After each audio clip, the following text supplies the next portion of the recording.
Condom भैया अब मतलब चंदन भैया सुगरावत का लाड़ बड़ा भौजी के पटक के तेल देवे के नहीं खे मतलब भौजी तो पटकाइले बिया तेल दम दे का हाल बा भाई लोग। उम्मीद करतनी अच्छा होगबलो, स्वस्थ होगबलो। स्वस्थ रहे के जरूरत बा, काहे कि स्वस्थ ना रह बलो तो हमारे वीडियो के देखी तो बिना फलानी देखा भाई लोग वीडियो स्टार्ट कर। सर मजा नहीं खाया तका हलो भाई भाग तोड़ी बोहिन चोदो तका हलबा भाई लोग। उम्मीद करतनी के सबको अच्छा को बोलो और हमेशा अच्छा रह के चाहिए। तब भाई लोग बहुत दिन के बाद आज हम बात कर रहे बानी मिस्टर कंडम चंचल मतलब चंदन चंचल के बारे में। काहे से की भैया जी हमारा आसाम के ऊपर गाना गोले बड़ा तो हमरो तो फर्स्ट बनता नु इनकरा का पेले के अब मतलब रोस्ट करे के तो यही तो सोचने के व्हाई नॉट यार कंडम मतलब चंदन भैया काहे ना रोस्ट करल जाओ तो यही तो सोचने के रोस्ट कर देते भाई लोग। ये तो हम लोग के वीडियो स्टार्ट कर सब लोग कहल चाहते नहीं अपन अपन कान में ईयरफोन लगा लियो लोग कहां से आज की वीडियो समझ सकत रहो हमरा बतावे के ना पड़ी। अरे सारे कैमरा में मुंह काला बता का तरह वीडियो लगाओ। एक कंडम भैया अब मतलब चंदन भैया सुगरावत का लाड़ बड़ा भौजी के पटक के तेल देवे के नहीं थे मतलब भौजी तो पटकाइले बिया तेल दम दे देख ले लो भौजी के भैया छोड़ के चल गए हवे तो भौजी कितना खिसिया गई है। हम तो पहले ही कहनी हो कि भौजी पेलावासल बिया।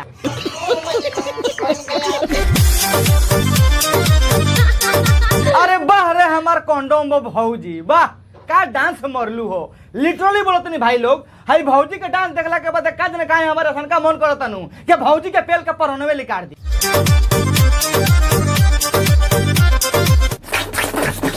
मतलब अरे कैमरामैन इस सरवा आम खाइला के बाद मजा आ जाई रे काहे। अरे सरवा भौजी अपन चूची में छुएले बिया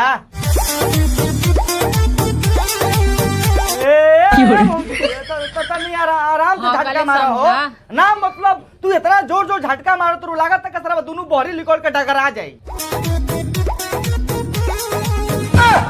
अरे करी बहन चुदा हमरा ई नहीं के बुझात कि आमो में से जूस निकलत हवे ना छोट लड़का के हगल निकलत हवे ना भाई लोग तोहले तो मन बोलो चाहे ना लेकिन भौजी जो तेरी आम खाती है कसम से कहते नहीं केहू भी देखी तो ये कही कि पहले आमवा के सरवा काट के ओकर भीतर के औठलिया निकाल ले बड़ा सन ओकरा बाद से 3 या 4 महीने का छोट बच्चा के आमो में हगवा के ओकरा बाद शूटिंग कर दे सन तब न ओकर जूसवा छड़ छड़ फेंकत हवे।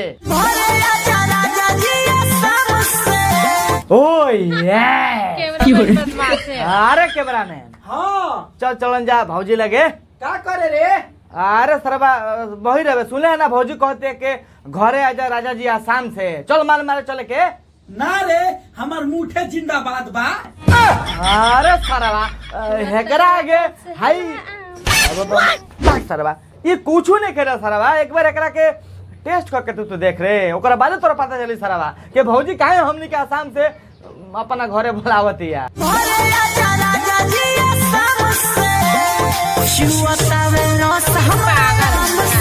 अरे ये भौजी पागल आम से रस चुवता हुए ना तारो गीला से मतलब आम से रस चुवता हमरा देख के नहीं बुझात भाई लोग लिटरली बोलो तनी भौजी जो तरी आमो के धक अपन गारत ज्ञानू सरवा बुझात के 3 महीना के लड़का हक देले बावे ओकर हगलका चुवता बे ना कि सरवा हम में से रस चुवता बे।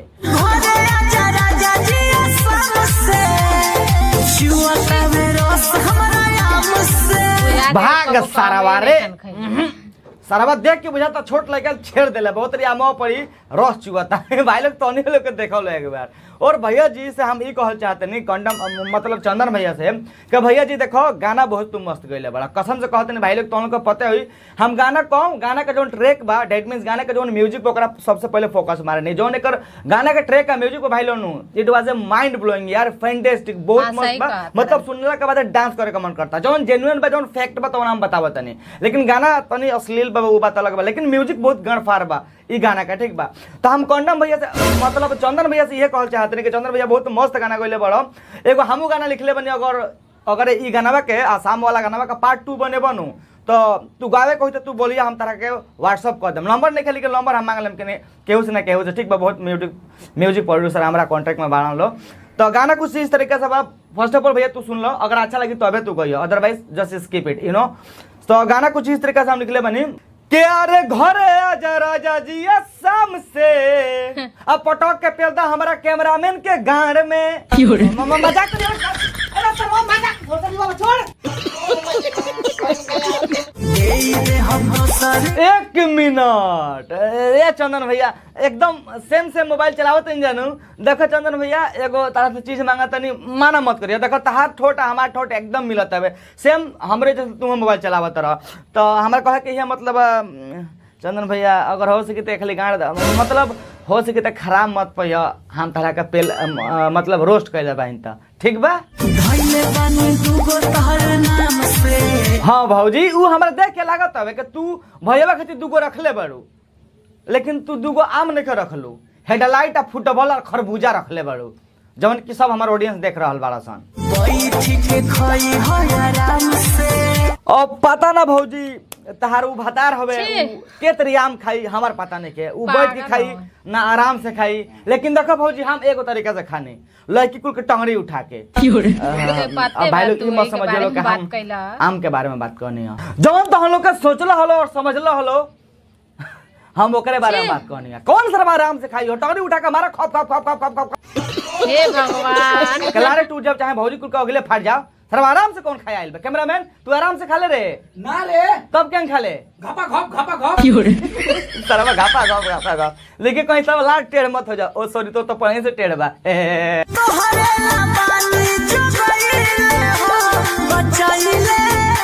वाह रे भौजी वाह, मतलब भौजी देखो ये बात तो हम अप्रिशिएट करत नहीं, बिकॉज यार आजकल के जो मेहरारू बाड़ी सनू अपन मरद कुल के बाहर जाते ही दूसरा मरद के घर में बोला के टंगड़ी उठा के खापा खप मारवावा लगा तरी सन। लेकिन तू जौन बाड़ू तू अपन भाता खाती जोगा के बचा कर रखले बोलू, तेकरा खाती हमार लाड से तरह के थैंक्स, मतलब दिल से थैंक्स। हम तो पानी के घुमतानी सती सखी देवरा ढोढ़ी में खोसे अगरबत्ती सखी।